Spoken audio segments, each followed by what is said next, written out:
Well, hey, everybody. Happy Monday. We got three shows today, Mike in the Midwest, and then we'll have two podcasts later this afternoon with Scott and Pam. So, yay. I love podcasting. That's what we're doing today. Getting ahead for tomorrow. Tomorrow's going to be busy. So, I'm putting out Mike in the Midwest today. So, here we go.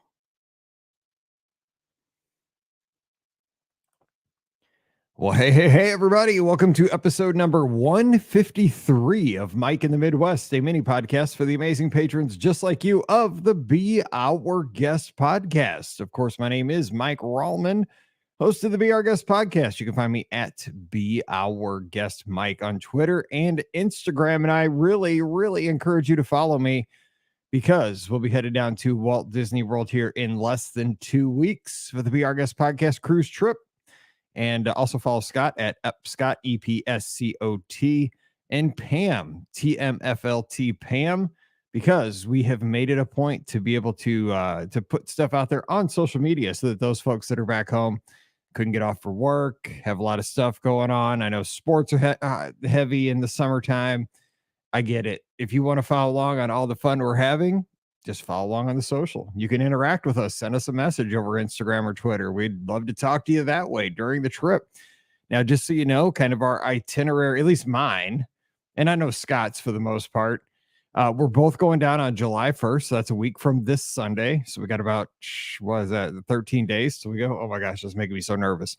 So my family's staying at Coronado Springs on the 1st and the 2nd, those 2 nights prior to the cruise, because again, travel agent, please be in the Central Florida area at least 24 hours before your cruise, just to be safe in case your flight gets delayed or what have you. But we're going to take some time the girls will not have tickets. I have my annual pass, but they don't have tickets. So what we're going to do is just hang out at Coronado Springs. We're going to swim at the dig site pool, enjoy, some food from the pool bar there. They have decent food there. Of course, we'll probably maybe catch a meal at Maya Grill while we're there. Maybe Three Bridges. I've never been to Three Bridges. I don't know that my girls would like it, but we'll see. So maybe we'll do Three Bridges. That'd be a good opportunity to do that, but just kind of enjoy the resort. On the 2nd, I think we'll probably go over to Disney Springs, spend some time over there, maybe do a little resort hopping, maybe go around the monorail resorts and enjoy that. I know the night of the 1st, we're meeting up with Scott's family. We're having dinner at the Grand Floridian Cafe, one of our favorite places. Just great food, pretty decent value as well. And get you in the monorail loop. So, we're going to have a good time pre-cruise, but it's going to be very chill with no tickets. We might even go play Winter Summerland. I love playing the Christmas side during the summer, like the juxtaposition of that experience. So that's kind of what's going to happen. Then on the 3rd, we head over to the Disney Wish. Scott and I, as you've probably heard on the podcast, especially if you tune in on the Sunday night live shows, and if you don't, man, I would encourage you, please give us a shot on those Sunday night live shows. And if you can't listen live, do download those and listen to the Thursday replay, because I'll tell you what, and this is just me talking, because again, this is kind of my focus group. You guys are my people. You are the hardcore fans of the podcast, and I appreciate you so much. And I just give you the brutal honesty. I think Scott has really turned into a great podcaster. I think he does a great job on the show, and he does a tremendous job on the live call-in shows. I'm really lucky to have him as my bud, but also as a fellow podcaster, a teammate here on the show. I think he's added a lot to it. And I think it really does shine on Sunday nights when he interacts with the guests over the calls. So give those a shot. But we talked about this. Scott and I, we think a lot alike.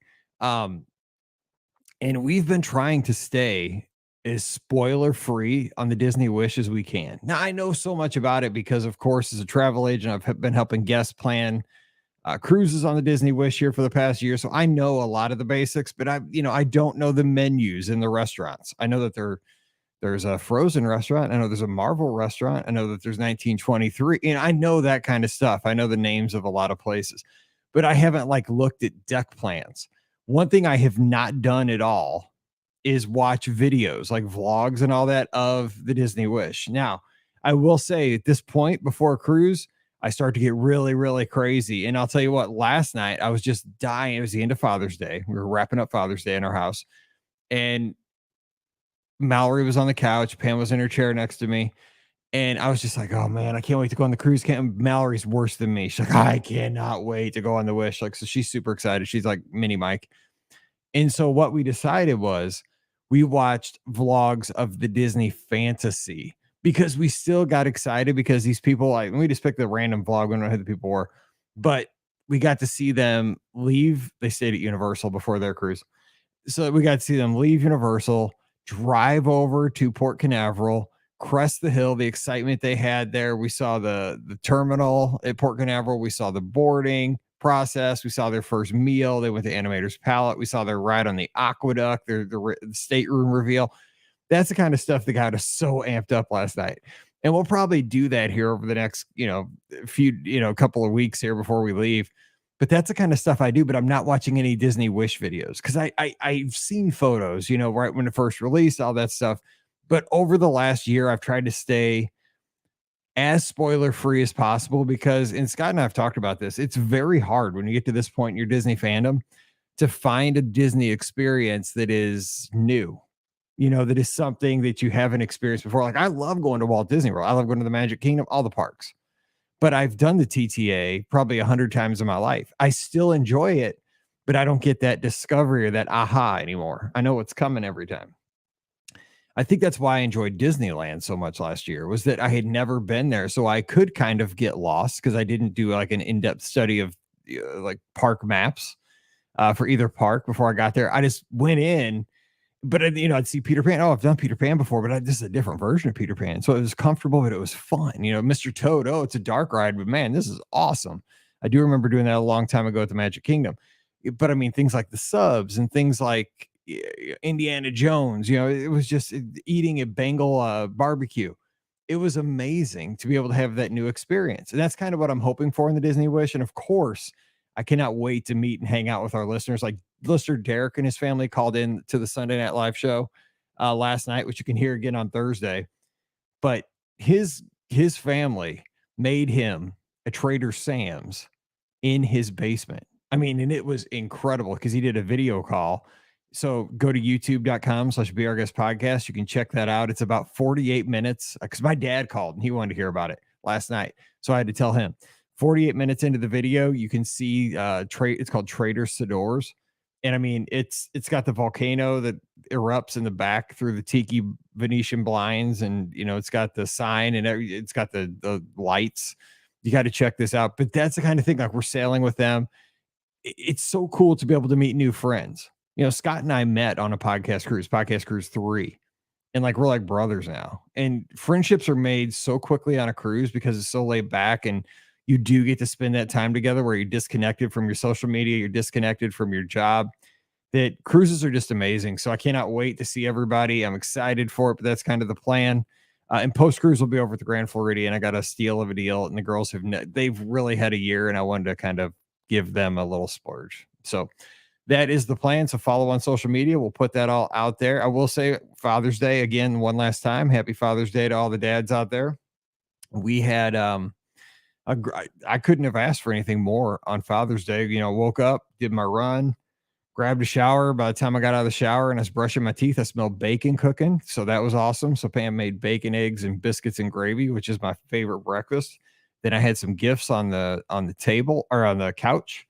And I got, we had an old hummingbird feeder that used to hang outside my window where I used to do the podcast out in the main area of the basement.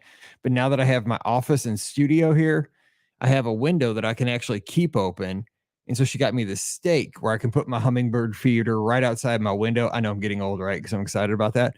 But I'll be able to have a hummingbird feeder that I can look at while I'm working right outside my window here, 5 feet to my left, which I'm super excited about that because I love seeing the hummingbirds. So I got that. Got some. Now, again, I'm not a drinker, but Scott has got me into making old fashions over the last year.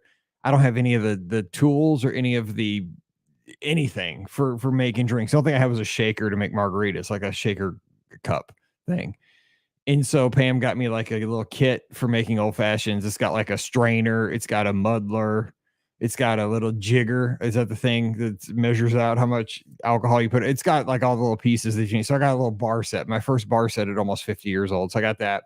I got a shirt that says, yes, I'm old fashioned, with like an old fashioned drink to wear on the cruise. And I got a pair of shoes, a new pair of like loafers for the podcast cruise. They're called Hey Dudes. which are pretty comfortable. They're kind of like Crocs, dude. They're really comfortable. I'd never heard of them, but apparently they're kind of popular. I don't know. That's at least what Mallory said. So I'll be sporting my Hey Dudes on the cruise and having a good time there. So that was my Father's Day. I will say real quick, I got great messages on social media from my two girls, from Paige and Mallory. And I think that's kind of the thing now, right? Is that, Mother's Day, Father's Day, if you're lucky enough, you can get a really cool post from your older kids. So Paige made a really sweet post on Instagram, which I of course screenshotted and shed a tear when I read it. And then Mallory made a little video, which I made into a reels on my Instagram at Be Our Guest Mike, which it looks like a little Netflix flicks preview. But those kind of things are awesome. And I told Pam this right before we went to bed, is that's the difference, I think. And you can give me feedback on this. There's going to be a lot of opportunity for feedback on today's show. I think that's the difference between having girls and boys, because I don't have any boys. I only have two girls. Being a girl dad is that girl dads get stuff like that. We get these awesome, sweet, sentimental social media posts once they get to be a certain age. Paige is 26, Mallory's 15. So they're good at that. So that's like in their wheelhouse. When I was like 15 or that age, the only thing I'd given my dad, and I called my dad, we talked on the phone, but I mean, really all he got was, hey, what's going on? What'd you do today? Like, hey dad, happy Father's Day. So I think that's the difference between being a girl dad and a guy dad, is that you get cool, sentimental social media posts if you're a girl dad. So I really appreciated that yesterday from my girls. All right, let's hit the feedback from last week's show. Hope you had a great Father's Day, though, and I hope you're having a great week to start the week since it's Monday. Let's see here. Last week, we talked about enjoying the little things of every day. And, you could say things are a grind, or you could say things are a blessing kind of thing. I'm happy that I get to work in an office where I have my Mizzou stuff around me. I can watch Love Boat while I work. There's so many advantages to what I get to do, but, you could also say, oh, it's lonely. It's all about perspective. And we'll kind of talk about that a little bit more today. But here's the feedback I got from Tricia, my good friend up in Wisconsin, who got to see the Brewers play this week. I saw her. She went up to see Bernie Brewer and Mr. Bob Uecker up there at American Family Field, I believe it is. I don't know if the Brewers won that day. I think they did. I hope so. Well, I mean, until the Cardinals get back in the race, at least. Trisha says, I'm a very structured person. I'm up every day at 4 a.m. Yeah, you read that right. I get my workout in before my daughter wakes up, who must have inherited my knack for routine, as she, without fail, wakes up daily around 6 a.m. Getting my workout in is something that starts my day off right. I also enjoy taking a walk on the paths at my work during my lunch break. And probably my favorite daily activity I look forward to is posting the daily trivia in the Discord app.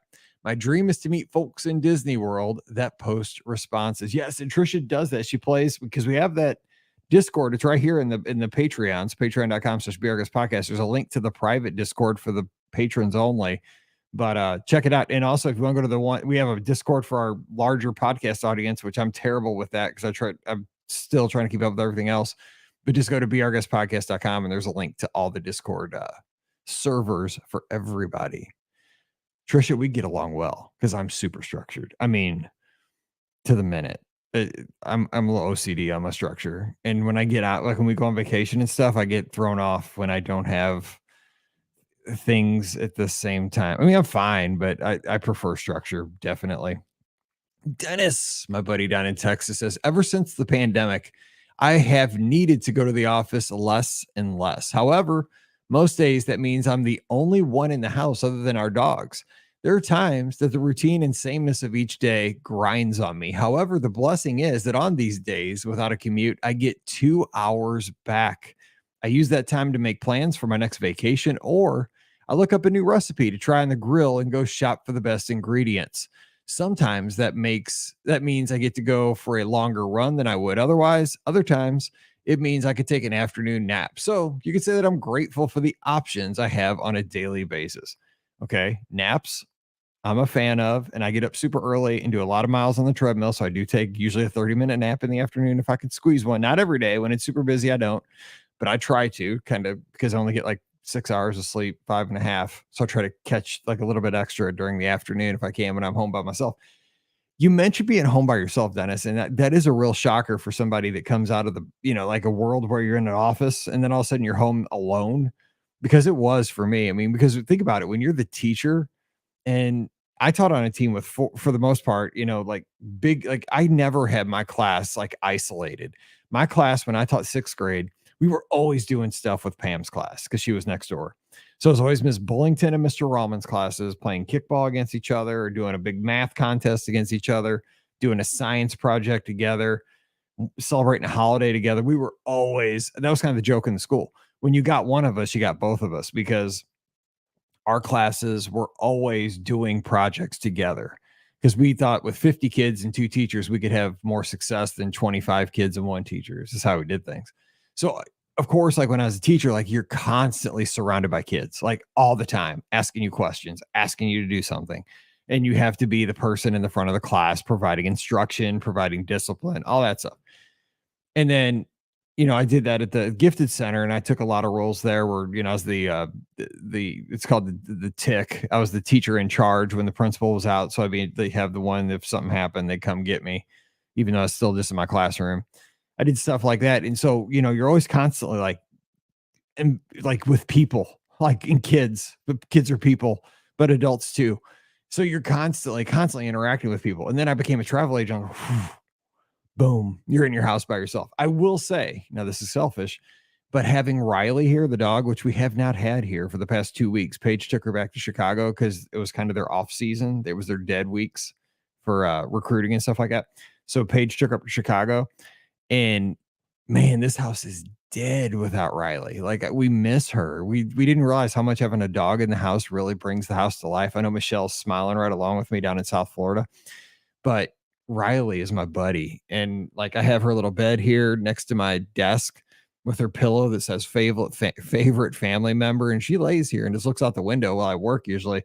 And I miss having that dog here. But what good news is this Friday, we're taking Paige up to Chicago to meet, or we're taking Mallory up to Chicago to meet Paige, and they're going to a concert together Friday night at Wrigley Field. And so that was one of their Christmas presents. We got them tickets to this concert because the artist is coming to St. Louis, but it's during the cruise. So he's going to Chicago first, and they're going to see this act up at Wrigley Field this Friday night. And so, of course, we got to take Mallory up there. She has to get up there. And so Pam and I are just going to go get dinner, get probably some Chicago style pizza or something Friday night while they go to the concert. And then we'll come home Saturday night. We're going to do a couple things like just, the Chicago, like walk up and down Michigan Avenue or whatever on Saturday afternoon and then drive home Saturday evening. So that's kind of the plan. But yeah, it's one of those things like the good news, we're hopefully bringing Riley home because Paige is getting real busy again with basketball. So Riley will have companionship and Mike. Finally, Nicole says, oh, by the way, Dennis talks about grilling. If you ever see Dennis's pictures on Instagram of what he cooks on the grill, you'll want to break down his fence and go into his backyard and grab some of that. It makes me so hungry every time. Dennis is the grill master. He should probably have a TV show or at least a Netflix special. I'm just saying. No joke. All right, Nicole's up next. I'm thankful every day for my Nespresso coffee maker. Something about it just makes me feel fancy. Remember those commercials? Let's see. Celebrate the moments of your life in the 1980s. I think it was General Foods International Coffee. I thought it was the height of sophistication, and that's how I feel about my Nespresso maker now. So silly, but it makes me smile. Have a great week, and I still maintain Olivia's is a sleeper sit-down restaurant, and don't hit me with that horn again. It is a sleeper. I just wanted to play with the horn. No, it is. It's still a sleeper for the general public, but not for kind of our podcast audience because we know that Olivia's is where to go. It's the jam. Anyway, so I hope you're doing well, and I hope you enjoyed the feedback from today's show. You have feedback on this show or any other show, patreon.com/be our guest podcast. All right. 2 things I want to talk about that I want to get your feedback on. One was, and this rarely happens, but it did, because I've stopped watching. I didn't watch last season of Survivor. There's no like Big Brother. There's nothing going on right now as far as reality TV. So I'm kind of down on my podcast. I don't have as many podcasts I'm listening to. So I ran out of podcasts to listen to. I think it was on Sunday morning when I was running. No, it wouldn't have been that because today's Monday. It wasn't yesterday. Anyway, it doesn't matter. it was a couple days ago. I ran and I rarely run to music. I rarely run to music. I always listen to podcasts, but I was totally out and I didn't want to mess around with it. So I just turned on um just like a country music station and to listen to a song, listen to music while I was running, finish up my run. And there's a song that's popular in the country rotation right now, and it's called I Got Lucky. And the song just talks about basically how this female artist in the lyrics discusses all the times in her life where really not she didn't deserve the good breaks that she got. It was pure luck. It was lucky. It wasn't that she worked harder than anybody else. She was just in the right place at the right time, and that she's so incredibly fortunate and blessed with what she has, but she does realize that in life she got lucky. And so, when you're on a treadmill, treadmills are the great thinking machines of the 21st century. I'm just saying, like I think about everything when I'm on the treadmill. So I started thinking about that and I was like, okay, let's think about this. Where are there times in my life where just a random decision or a random option really did change everything? Really changed a lot of things. Like because of one random thing happening, a bunch of dominoes fell sequentially down the line. So I have a few examples of that. So in my life, one time that I got super lucky, and again, it was just totally random, is that when I got to go to space camp for educators, this was back in 2001. Okay. I was teaching sixth grade. I was in like my third year of teaching. So I was a new teacher, but my principal knew that I loved space. I mean, because I was always teaching my kids about space in my first few years, science was my jam. But Boeing is a big company in St. Louis. We used to have McDonnell Douglas. A lot of the space capsules from the early space program were built here in St. Louis. And so we have a connection with Boeing and, because Boeing bought out McDonnell Douglas. So anyway, Boeing is a good corporate citizen. Every year sends teachers to space camp to learn about how to integrate space science into their curriculums. And then they come back. The point of that is that these teachers who go to space camp for this week and learn all these things, but you get to do really cool stuff, learn all this space curriculum, you come back to your school. And then what you do is at your school, you teach other teachers what you learned at space camp. So when I went down there for a week in 2001, I learned a ton. I got all these, resources. I got this great book with lesson plans. And then what I did was I came back, I did one of the staff meetings. I told all the other teachers in our building about it. I went around to other schools in our district and talked about ways to incorporate space science into your curriculum, how you could do it. It's really cool. Now, but when you think about it, going back to that song where it says I got lucky. So we had 17 elementary schools in our district at the time. And Boeing only sends one teacher, like at least at the most out of, a district. They only send a couple out of St. Louis. And there's a ton of districts in St. Louis. But they just happened to pick Ferguson Florissant School District. And they just happened to call Wedgwood Elementary where I taught. Okay, so that's totally, totally lucky, right? And then they call my principal, and my principal can give that out to anybody. She could give that, that scholarship to space camp to anybody. But she walked down the hall and asked me if I want to go to space camp. And because of that, I mean, that was pure luck. It wasn't something that was earned. But because of that, like I'd always wanted to go as a kid. I did eventually get to go to space camp as a teacher, and I spent the awesome week, doing simulated space missions, meeting other great teachers from around the country, brought back great resources that I did projects with my kids for another 20 years, or 17 years in the classroom, or 15 more years. We did all kinds of stuff that I learned at space camp up to the time I switched careers out of teaching. But because of that one lucky decision, I had a whole different perspective on my teaching career, because the next 2 summers I went back to space camp as an instructor. I was one of the teachers in that program that got to teach the teachers that came down, which was a true blessing, because I really think that's what made me become a better educator, because I learned how to teach adults and teach really smart adults. It was really a challenge, but I like the challenge because I was teaching in an environment and I was teaching about a subject that I love. So I got super lucky on that. The second time I got super lucky, if you think about it, is that So when you're becoming a teacher in St. Louis, and I went to the University of Missouri St. Louis for my teaching career after I went to Missouri Baptist. The way it works here is that your last semester you do student teaching. You're a student teacher. And the way they do it at our university was it's called a 717 program. So you would student teach for 7 weeks in one setting. Then you would have 1 week off. It was called your reflection week, where you would write up a whole bunch of stuff and create a portfolio out of your first placement. Then you do another 7 weeks at another placement that was supposed to be very different from your first. And then after that, you had another week where you did a reflection and a portfolio, and then the semester was over, and then you graduated. So when you get to say like what you would like to teach and like where you might like to teach. You fill out like a questionnaire, but they don't care. They're just trying to place you wherever they can.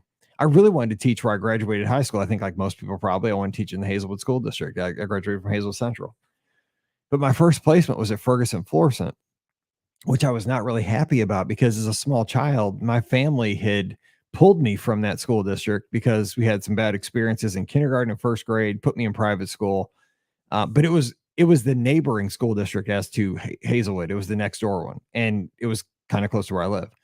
Long story short, which I'm terrible at here, is that is where Pam taught. I got put into Wedgwood Elementary, excuse me, and I got placed in second grade. I didn't want to teach second grade. I mean, I wanted to teach sixth grade, but you have to do what they tell you. So a student taught second grade, and I got placed with a cooperating teacher named Carol Jasper, who was just an angel. She was so smart, so patient. She had 3 sons, and I was the same age almost as one of her sons.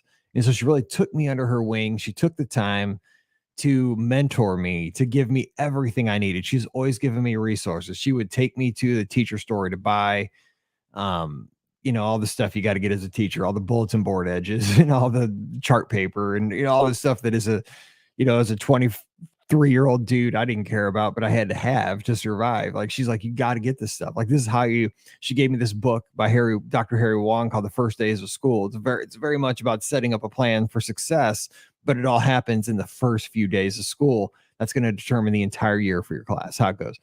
And she just was an angel and took care of me. And we're still friends and just one of the best teachers ever. And she was best friends with the principal, which didn't hurt either. So that really helped my career. But I got lucky that I got placed there with Carol because in 7 weeks, I learned to love teaching. And I learned to love teaching second grade, which was hard because I didn't think I'd like it, but I loved it. Those kids were amazing. I did not want to leave when I had to go after 7 weeks. Also, when I was there, I didn't really meet Pam. I mean, I knew Pam a little bit at that point, but I knew that I loved that building after 7 weeks that I thought I wouldn't like, because the next 7 weeks I did go to Hazelwood and I taught sixth grade. So I thought I got everything I wanted in the second half. I was going to the district I graduated from. I was going to the grade level that I wanted. And I was going to one of the newest elementary schools in the district right by my house. This was it. Terrible experience. I was placed with the teacher of the year for the school district, who was a pretty good teacher, but didn't want me there. She was very standoffish. She, I think, saw me as a challenge, like somebody who might challenge her authority, which I definitely did not want to do. I just wanted to learn from her. But she just was one of those people that said, kind of watch and see how I do things and take notes.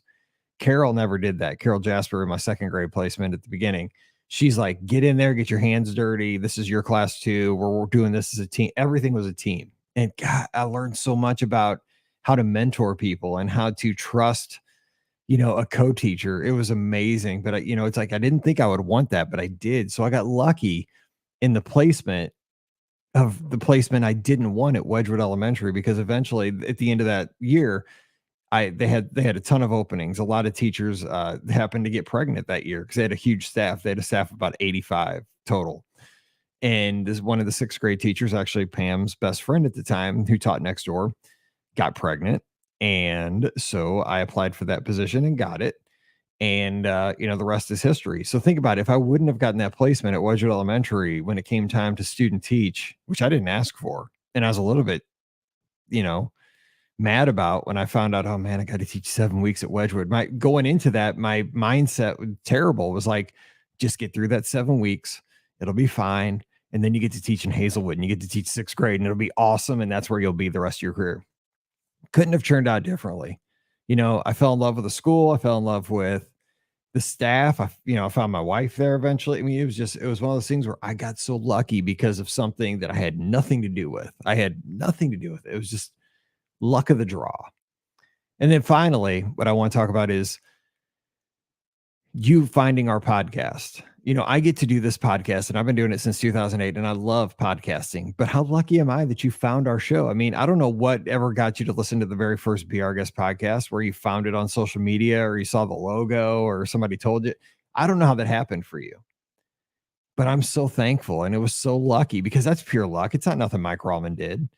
It's just luck that somebody comes across our show. And then I hope that we put out a quality enough show that you can laugh or giggle with us, or, we spark a memory that makes you want to come back and say, you know what, those people they're Disney fans and I get them.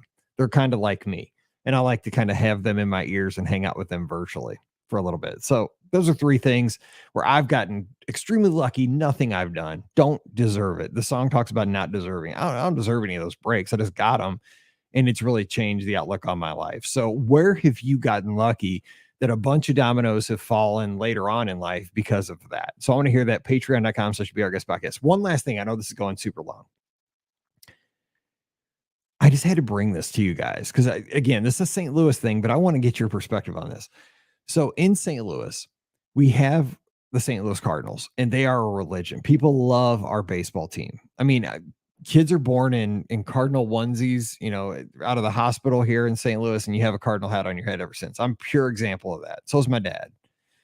There's so many people that just everything is Cardinals. It's just our essence. That's who we are, is St. Louisans for the most part. We love our Cardinals. Anyway, we have not only, so you have the Hall of Fame in Cooperstown for baseball, but in St. Louis, we have the Cardinals Hall of Fame. And the Cardinals Hall of Famers, when they get inducted, they get to wear a red sport jacket and they come to like opening day every year. And it's a big deal. Like they have them on the wall, our home run wall in left field. There's a portrait of all of our Hall of Famers, and it's a huge deal. And every year over the past like 10 years or so, we've, as fans, been able to vote in a couple of players into the Cardinals Hall of Fame. And it's a huge honor to get put in there because you're in there with people like Lou Brock, Bob Gibson, Stan Musial, Jack Buck, our famous announcer that I talked about a few weeks back.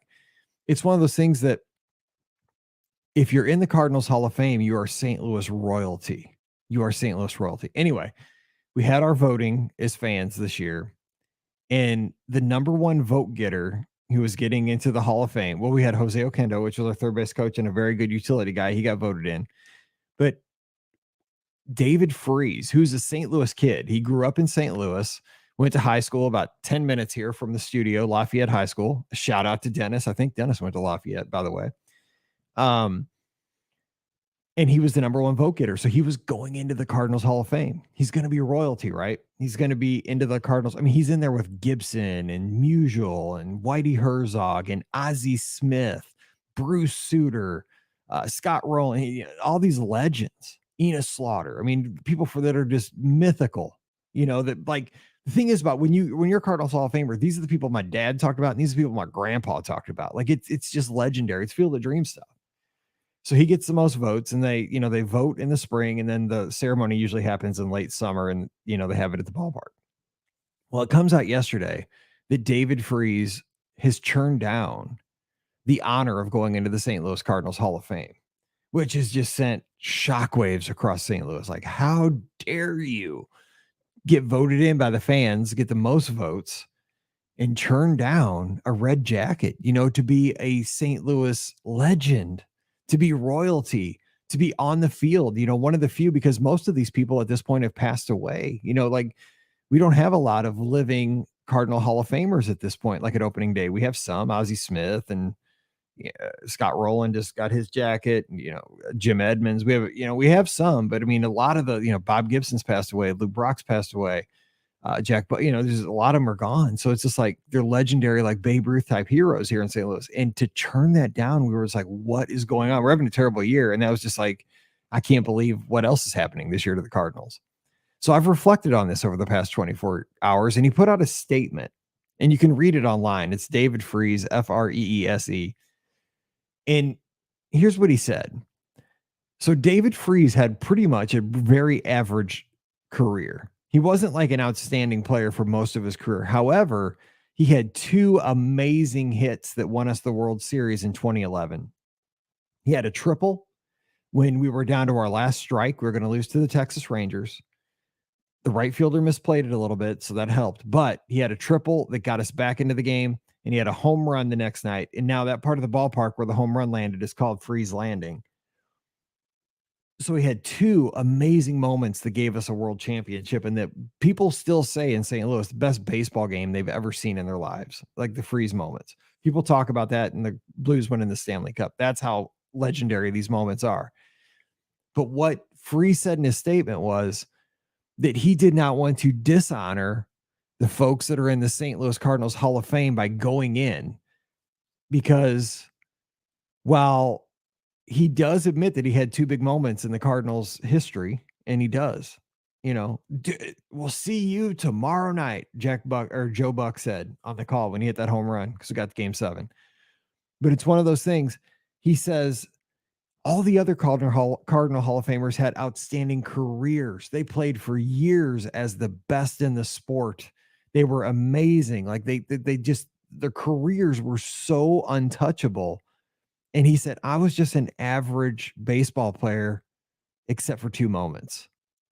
So it kind of gets back to, I got lucky. Now, he didn't get lucky. He went to the batting cages every day to practice, and it was just his turn to get his big hits. It was his turn to hit that ball off right field fence. It was his turn to hit that ball into the center field grass. I don't know if he got lucky, but he was in the right place at the right time. But he said he humbly declined the opportunity to go into the Cardinals Hall of Fame because he doesn't believe his career stacks up to the Cardinal Hall of Famers, and he did not want to denigrate, I guess it is, or to bring down the highest level that is required to be a Cardinal Hall of Famer. And here's what I ask you. I mean, you're a St. Louis kid. You grew up in St. Louis. He's still a legend. Like, people, he will never buy a meal in St. Louis. People love it because he is a St. Louis kid who got to live the St. Louis dream. He won a World Series for the Cardinals. He wore the Cardinals jersey for probably 7 or 8 seasons. I mean, just that. I mean, being from St. Louis and to play for the Cardinals is unbelievable. I mean, that's unbelievable. But then he had these amazing hits that people will never, ever forget in the World Series. And then he was elected to the Cardinals Hall of Fame, and he declines. But he declines, I think, for the right reason, now that I've reflected on it. And I think it's incredibly humbling that he would do that, because I think in my mind, he's still going to be a St. Louis legend without the red jacket. But would you do that? Could you do that? If you had the opportunity to get put into the highest club, the highest Hall of Fame for Milwaukee or for New York City or for Dallas, Texas, or what have you, wherever you are in the country, you're going to be somebody who is just a legend.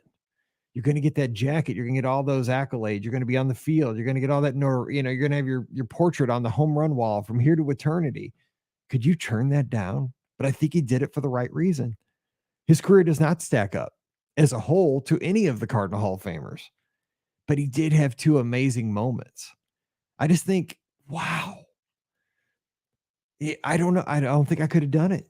I seriously don't. I mean, I'm not super selfish, but to be able to turn down a red jacket, I don't think I could have done it because I'd have wanted it so bad as a St. Louis kid. But I think he did it for the right reasons. What do you think about that decision? Could you do that? Have you ever seen anything like that? Because I've never seen anything like this. To turn down that honor because you don't want to disgrace the collective of the Hall of Fame here in St. Louis. I would really love to hear your thoughts on that. All right, we went a little bit long, but I hope you enjoyed today's show. Thank you for being here. We'll be back again next week. Drop your comments. I live for comments here. Patreon.com/BeOurGuest Podcast. Thank you for your support. Hope you enjoy the shows this week. You guys stay safe, stay healthy, and we'll see you real soon.